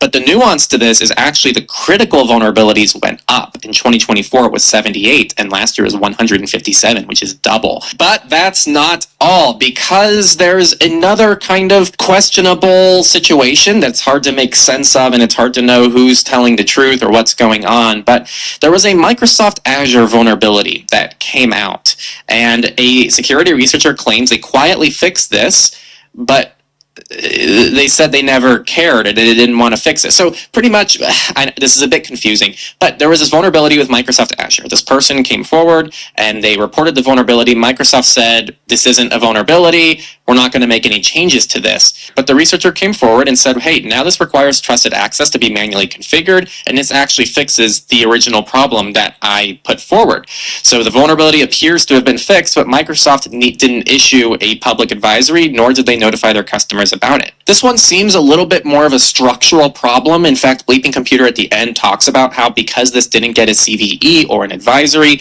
there's very little visibility into the exposure window, and so it's really difficult to actually make sense of these things and going back and forth with them. People are complaining and saying that maybe this has to do with AI spamming these like bug and security research programs, and so it's making it harder for companies to keep up with this. It's really hard to know what's going on, but there does seem to be this overwhelming pattern of companies maybe having shorter fuses for security researchers, which is a problem. Now, before I get into the takeaways, I did want to say it wasn't all bad news for Microsoft. This is actually an update from a story we covered a few weeks ago on the podcast, because we covered how Microsoft Edge is the only Chromium-based browser that loaded your passwords into your RAM in plain text, so any other piece of software could have accessed it. In fact, I even called this directly kind of a lack of care for defense in depth and thinking about security outside of just what you're maybe responsible for at the bare minimum. Well, it's kind of cool because Microsoft actually patched this. I mean, it should have never been an issue in the first place, but they did patch it, and they said, quote, this defense in depth change will come to every supported version of Edge, including stable, beta, dev, canary. With the extended stable channel our enterprise customers run, and we're prioritizing the rollout. So they are getting that issue fixed, which is good, because again, I think it was just sloppy and lazy, and I'm glad they changed their mind on it, and yeah, they backpedaled, but in a good way. So there's a lot of stuff going on here, right? We've been covering these Linux vulnerabilities, and just to start off, I think the issue with the Linux vulnerabilities in general is that there's so much just messiness because you have all these different Linux distributions. You have the Linux kernel itself, which has tons of different people who are managing it. It's not like one person controls the Linux kernel, and so you have these natural downstream effects when we get these exploits, and you have these families of exploits that are all quite similar in nature, but they work slightly differently, and then you have to try to track which distro does what. And I'm really sorry for you all because I got some comments. Some people were like, Arch hasn't had any public communication about this. They haven't fixed any of these issues. But then when I checked their site and I looked for the CV reports on Arch's website, they actually had one or two of them fixed, but maybe not the third one. And so this puts so much burden on all of you who are just trying to use Linux individually to have to know if you're on patched or unpatched software, which I don't think it should be your responsibility to do that. And so that is kind of the Linux side of things, but I think that is for most people, a fair trade-off maybe for getting that open ecosystem. Like you're running open software run by people, run by a community, and you don't have to deal with a company that doesn't care about you. Now, Microsoft is quite unique here because you're actually still getting a lot of that experience, but through a centralized company that should know what the hell they're doing, right? Like Microsoft is coming forward, they're backpedaling on what they're considering a security issue and what's not a security issue. They're pissing off researchers. They are getting caught with all these vulnerabilities left and right. It seems unclear, and it doesn't seem like they internally have a clear process on what they're deciding to prioritize and fix first over something else. It just seems like a mess back there. Honestly, you're getting kind of the worst of all worlds right now with Microsoft, because I don't think they're really handling these situations in a way that really showcases leadership, that showcases care for users, care for the user experience. Not that we'd expect anything different given Microsoft's history these last few years. I mean, everything they do seems to be anti-user. So this is tough, man. It's really tough to back this up. It's really tough to not look at these situations and make me go, I don't know why someone would put faith in Microsoft right now for this kind of stuff unless they absolutely needed to use, a Windows operating system. So that's Microsoft's week. And just to top it off, a couple days ago, there were actually install issues for the security update. Like people were getting errors like insufficient free space, error 0x70. So even if you have been on top of your updates, apparently people were still having issues installing those security updates. It's like everything Microsoft has neglected the last 5 years is finally coming to a peak right now. Like all the resources they poured into AI slop that nobody cares about, that could have been directed towards a more polished user experience, fixing update issues, fixing bugs, they refuse to do. And now we're kind of seeing what this actually looks like, and the pieces of duct tape holding this operating system together and everything on top of it is kind of falling down a little bit. And it's nice that we can get Linux out of the spotlight and we can put Microsoft back in that spotlight.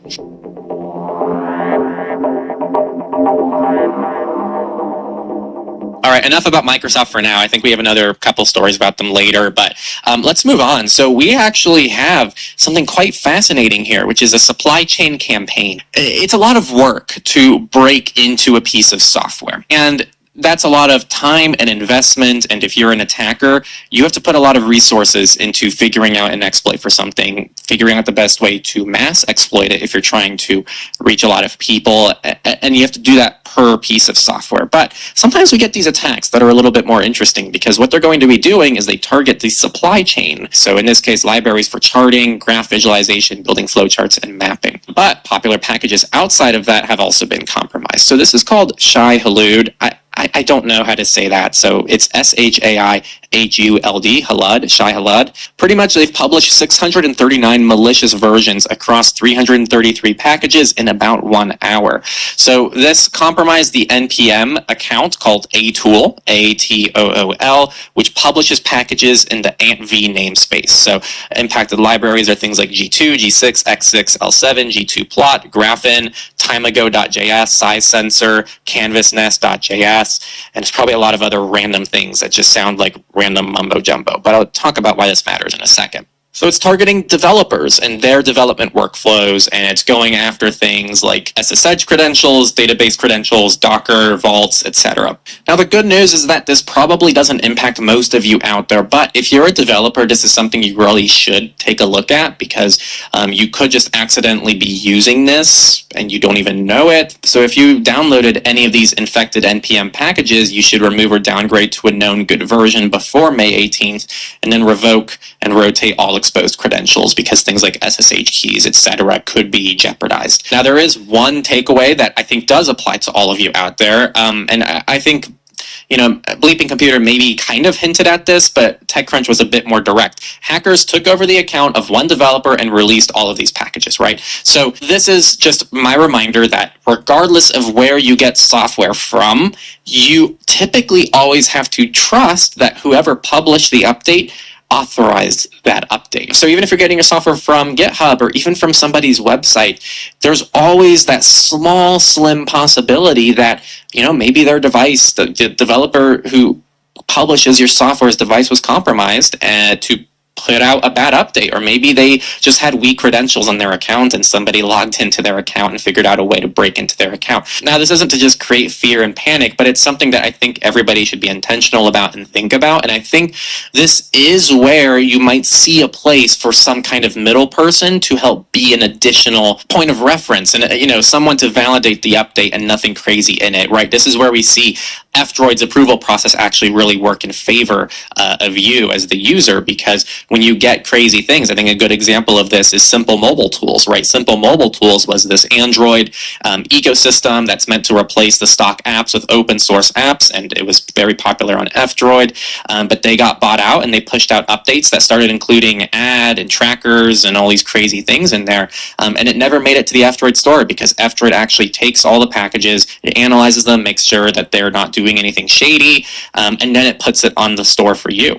This is all to say, when you're getting things direct from a developer, there are lots of freedom benefits that come along with that, and I also get a lot of my software directly from developers as well. I don't think it's a common issue, but I know some of you might be more sensitive to this kind of stuff, so I just wanted to shine a light on it.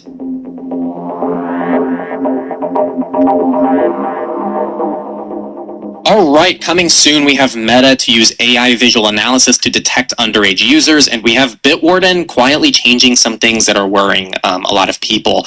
But before we get there, I had to just do some digging to find a non-paywalled version of this article, so you're going to find an archived version in the show notes for this. But Signal is threatening to pull out of Canada. Now, Signal's an open source end-to-end encrypted messenger, and you might be wondering what the hell is going on. I thought that this is a safe platform, what's happening, and so let's talk about it. So pretty much Canada has put forward a bill called Bill C-22. Now this is being proposed as something called lawful access legislation, which if you listen to this podcast, you know is a very subtle way of saying we want to access things that are encrypted. So Signal's vice president pretty much said we would rather pull out of the country than be compelled to compromise on the privacy promises we have made to our users.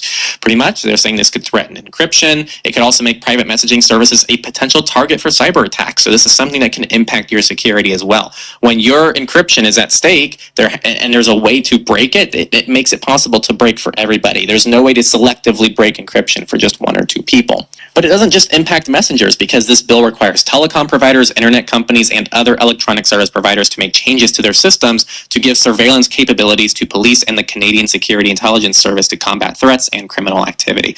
I think what's quite interesting about this is these providers specifically, like telecom providers, internet companies, they already collect so much data, and it's already, based on my understanding, quite easy to access. So I think it's quite interesting how they're trying to get more. This is one of those situations where sometimes the companies are on the right side of things, even gasp Meta, but Apple and Meta have also spoken publicly about Bill C-22, and they also are saying this is not something we agree with. This could be really bad for encryption, not just for Canada, but broadly, right?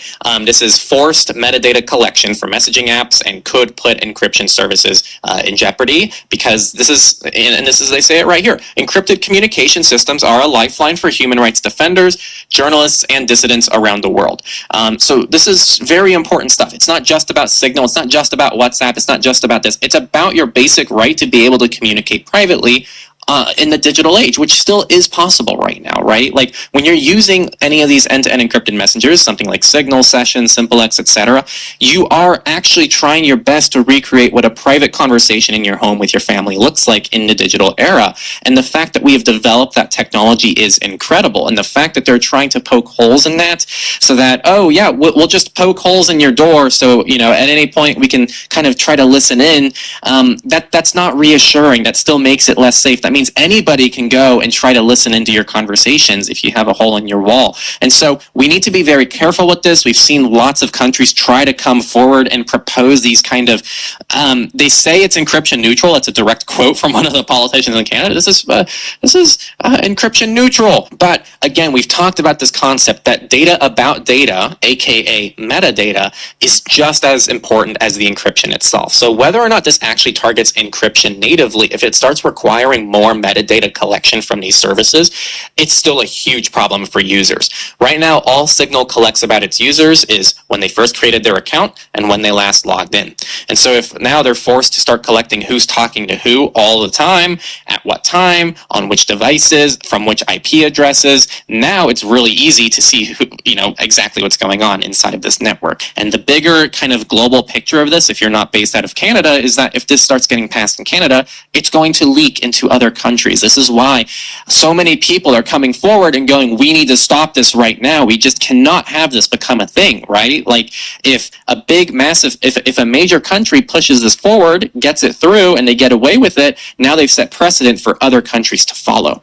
And so even if you're not Canadian, this is a fight that you should still be a part of. Share this around with people you know. Talk about it, because a lot of people don't understand the way that these bills are put forward sound really noble, and they sound like they make a lot of sense, and they cover issues that everybody can get behind, like keeping children safe, stopping criminals. But there are some very nasty side effects that these politicians do or don't intentionally have as part of those bills and those laws. All right, coming up in just a second, we have Meta, who is trying to analyze underage people using AI, and we also have some questionable things out of Bitwarden. But I quickly wanted to showcase our sponsor. If you've ever looked yourself up on people searching sites and you've seen your home address sitting there for anyone to grab, that is the data broker industry happening behind the scenes. And today's sponsor is really one of the few, if not the only, removal service that I actually trust to do something about it, and it's what I personally use, Easy Opt-outs. Here's the thing, there's a lot of these services out there that claim to do this, but they are actually Consumer Reports verified. They ran a 4-month study across 13 services. Most of them drastically underperformed and really overmarketed what their services can provide. But Easy Opt-outs tied essentially with Optory, but Easy Opt-outs does it for an honest price, for only $20 a year. For some services, that's what they charge per month. They're a small, transparent team. There's no VC backing. The founder is reachable. They don't have a data side hustle funding the cheap pricing. And they also have business plans. They're really wonderful to work with. I genuinely don't have a better recommendation when people in my life ask me what they can do about these services in an automated way, and they don't want to go through the manual route, which takes a lot of work and maintenance. I always tell them Easy Opt-outs. Like, that's genuinely what I recommend to my friends and family. And so if you've been putting off that data broker cleanup because the services were too expensive or too sketchy, Easy Opt-out solves kind of both of those issues. Links are in the show notes if you want to check them out. They are a wonderful service, and I wholeheartedly recommend them.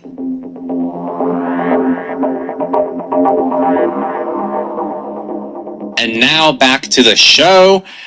We're going to talk about Meta, who is continually doing interesting things. So Meta is on a mission, this is from Tuda, to ramp up its underage enforcement measures. Now, the way this works is it analyzes photos and it tries to calculate bone structure, height, visual cues, etc. of every single photo that's published on the platform. But they come forward and say, this is not facial recognition. Our AI looks at general themes and visual cues of your face to recognize what age you might be, but it's not facial recognition. And now, in Meta's defense, this is actually a downstream impact of something broader, which is age verification, right? We see this age verification technology put forward by these politicians. We've been covering it nonstop the last year. It's happening all around the world, and all of these platforms are having to respond in some way, shape, or form to try to deal with this problem. And here's the thing, this is what politicians created. If I was Meta, and there was now laws being passed that would hold me personally liable if I allowed teens on my platform that bypassed the age verification checks, which were also mandated by those same exact politicians. I would be probably throwing everything I can to try to make sure that there wasn't a situation where a kid bypassed it, and then if something happened to that kid as a result of my own platform, now I'm being held legally liable and I could be sued for millions of dollars.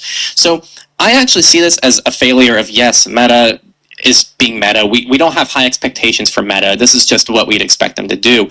But I actually think this is a direct downstream effect, a direct result of what these politicians have been putting forward as what's designed to keep children safe. They're now introducing more surveillance technology, and they're trying to solve this problem with more technology instead of just treating it like an actual human problem that it's actually designed to be. I have serious issues with how we have these kind of ideas of how to keep children safe online, when really what we need to do is create safer environments for children to exist where they've always existed. I don't think that this idea of keeping children away from social media platforms is going to work. It's where kids are. It's where we now socialize. It's where technology is. This is how we communicate as humans. And we're penalizing kids. We're penalizing adults by implementing all these new surveillance technologies, when really what we need to do is tell Meta they can't have addictive platforms. We need to reel in these algorithms. We need to actually have real accountability for these companies that know full well that they're harming children. We have actual court cases where it's been proven and demonstrated, and Meta literally lost, as well as other big tech companies, these cases that show that they were exploitive and addictive to kids. So why we're not regulating that, and instead we're just trying to keep children off the platform, and then we're just letting adults join these platforms anyway, which have been shown to be dangerous? I don't know. This makes no sense to me. And so yes, Meta is doing this. Meta, of course, is doing it in a privacy invasive way because they don't care about privacy. But I actually don't think this is fully their fault. I think the politicians are putting them in a position where they're like, well, I guess we got to roll out more surveillance technology to deal with this problem. And I'm convinced the people who are going to actually suffer from all of this legislation that's being passed, which I think is lazy legislation all around the world, which is this age assurance technology and this age assurance push, the people who are going to suffer are going to be you and me and the kids, right? Like, we're going to have to deal with all this new surveillance technology. We're going to have to deal with uploading our ID to these platforms and trusting that they're going to be handling that safely. We're going to have to deal with this internet now where you can't just access information and you have to upload your identity in order to access things, and things aren't just open and public. We're going to have to deal with a world where if you have children, they're going to have to bug you every 10 minutes just to be able to tinker online and be able to break things and build things and become engineers someday. Like, this is the world that we're going to move towards if these politicians don't actually try to fix things from a systemic level.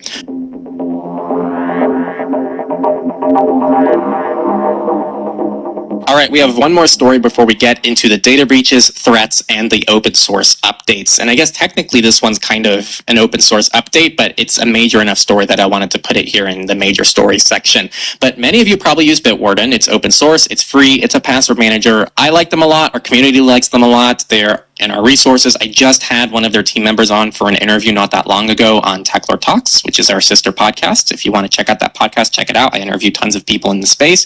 And so this caught a lot of people off guard, including myself. But there are some interesting flags going up right now from Bitwarden. The first is they've had a quiet shift in leadership in messaging. Their longtime CEO and CFO stepped down, and the company removed Always Free from their prominent password manager page and replaced inclusion and transparency with innovation and trust. I think this is really bad timing when all this is happening because we just had 1Password do some pricing changes. 1Password is a proprietary, very popular password manager, and they changed all their prices around, right? And it got a lot of people worked up looking for alternatives, which were things like Bitwarden.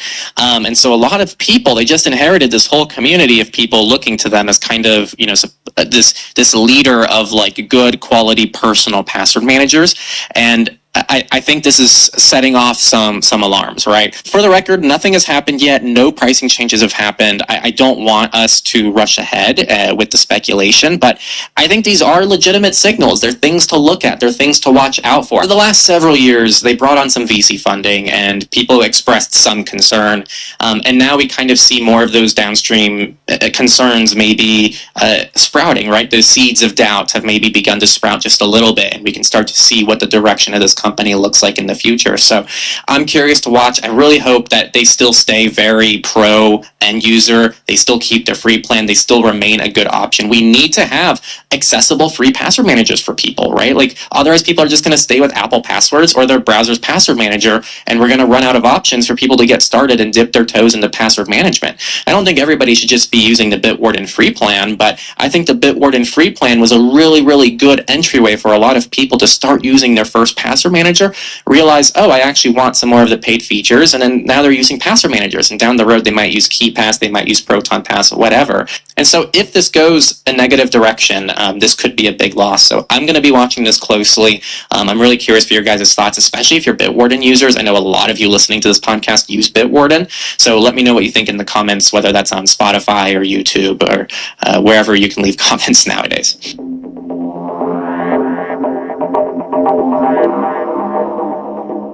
And we can dive into the Defense Bulletin. Again, last week we started a new system where the Defense Bulletin has 3 sections. We have the data breaches, we have the threats, and then we have the open source updates, the open source, the FOSS section, which you all asked for. So I will say too, you know, being back here, I got a lot of comments from the last several months that people wanted the FOSS section back. And so when I added it back, I was like, man, people are going to be really excited for this. I don't think I saw a single comment about it. And so that made me a little sad. It's also helpful to know if you guys actually liked something too, because then I know if it worked. Otherwise, I'm like, was it just 3 people complaining for a few months and no one actually cares? So let me know. I'd be curious if you guys actually liked the new system.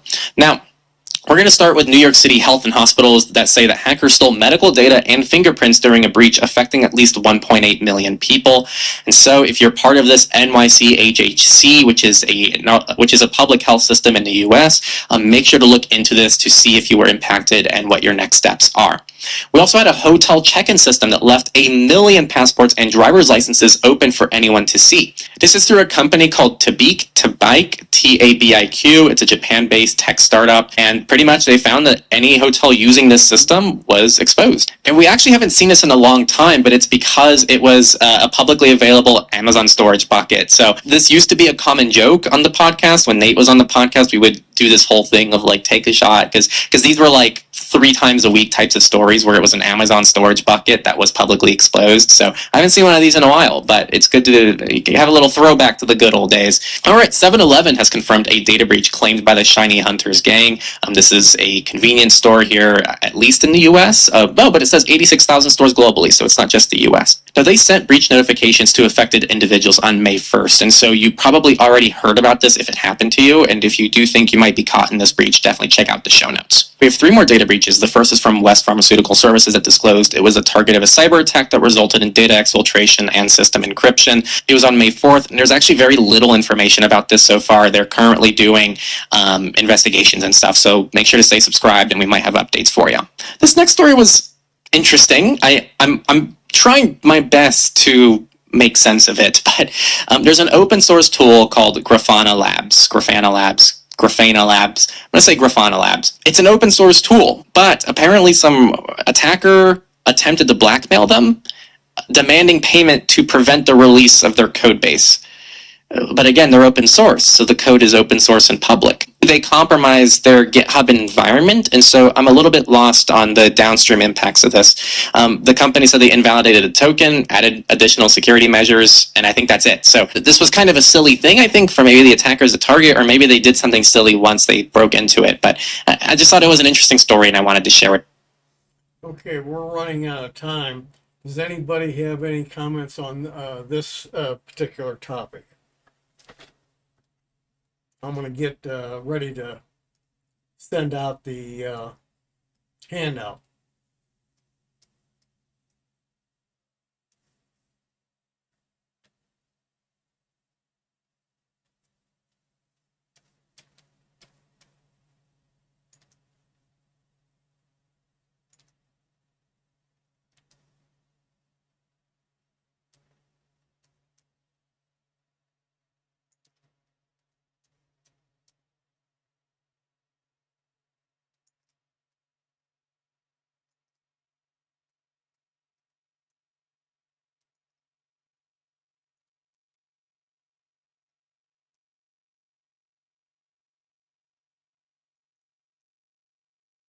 Okay, you should be able to see it now. Get your copy. Donna, I know you can't download on the iPad. I'll email it to you. Thanks, Tim. I appreciate it. I'll send you the bill too. I'm smiling. Well, that's amazing. An entire meeting and empty chat until the meeting document. Well, you were doing nothing. You were just sitting there. I was absorbing what was in those videos. I don't know why Drew left. I did notice that he had left, but between you and him, you put in most of the stuff in the chats to begin with. We sometimes do. And quite frankly, I didn't have much to chat about. Part of that was because we had very few people, so there was plenty of open forum time to get everything talked about. And that one video that did have something semi-controversial, I think we got through that pretty quickly. Well, We had 8 people tonight. 8. Yeah. it's down a little bit. Not too bad, but could have been better. It's just a case where a lot of security information has been coming out of late.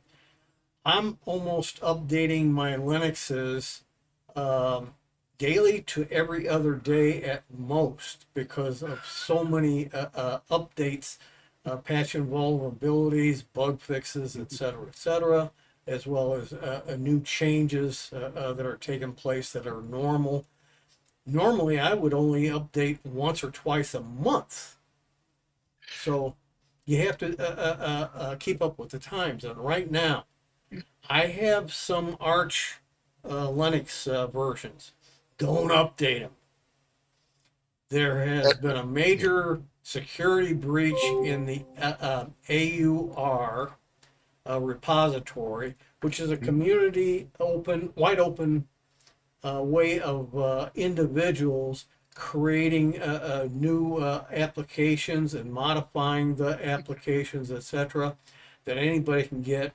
Well, some get abandoned, and they sometimes get people volunteering to take over such an application. Well, some of that has led to a lot of corruption and malware of a lot of software, and it seems to be mushrooming. So right now, as soon as I heard that, I haven't. I usually only touch the Arch updates once a month to once every 2 months. Anyhow, I don't update them that often. And if you are into Arch Linux, you need to disable AUR sources of update. You can get everything else as normal, but the UAR you don't want to touch with a 10-foot pole. They may be making some changes to make that more secure and less vulnerable to this kind of an attack. Yeah, my Linux policy for Mint and for Linux Mint Debian Edition is just when I log in, I just let the updater let me know if anything's happening. If anything's happening, I just download it, and it's as quick as running Unigit UI under Windows. It's a very fast thing to do, much faster than getting the other Windows stuff updated. Well, with me and on Linux's anyway, I do a check with the graphical interface. It runs when you log in anyhow. And if there's only like 3 or 4 updates or less, I let the graphical updater do it. If I have more than that, then I take and use my terminal tools, and Yeah. it just goes through that lickety split by comparison and does some cleanup after the fact. Yeah. If there's going to be a kernel update, because that does require a restart, that's the point at which I might or might not do it at the beginning of a session, but eventually I'll do it. Well, generally what I do is I'm going to do a big update with my terminal tools. I just arbitrarily say, if in case I didn't catch that there is a kernel update occurring in this update, Yeah. I just arbitrarily restart the system anyhow to get that installed. On my systems, because of the way I interact with each other and the way they're connected to the main computer, I have to make sure that grub is synchronized across the different Linuxes. And that means I have to run some tool in order to update grub. And I have to check by rebooting into the different Linuxes that are attached to that machine and make sure each one of them is synchronized. There isn't really any equivalent in Windows. Oh, I used to have a machine that I had 2 disks in it, solid state, and a copy of Windows 10 on each. They were different updated versions, so there was one was like a fallback in case Yeah. something bad really happened. And then I had 11 different distros, and if you didn't do them in a certain order, you had a headache to clean up. So Yeah. I know that, but I gave that one up. If it's just Windows, the bootloader doesn't need to update. Windows doesn't really care about that sort of thing. But as soon as you start dealing with grub, then you have to keep everything just right. And it is possible to set up a master grub so that that's the only thing that really has to be just right. All right. Let's see. Thursday night is Understanding Technology with Ed Keating. And then on next Tuesday night is the Linux SIG meeting. And then the Rare Occurrence. On July 2nd, there will be a Keeping Up with Tech meeting that normally gets suspended for the month of July because of the interference of the holiday. But this is the first year that I can remember having that meeting occur despite the 4th of July, because the 4th of July comes after that meeting. So we get to see for the first time in I don't know how long a meeting of that in July. So that'll be something to look forward to. This meeting video, I'm not sure when it's going to get posted. Being that Sanford's out of town. So it could be that he might be able to post it while he's away from home. Otherwise, it could be as much as 10 days before it gets put up on YouTube. Okay. With that, unless there's something else, pretty much call it a night.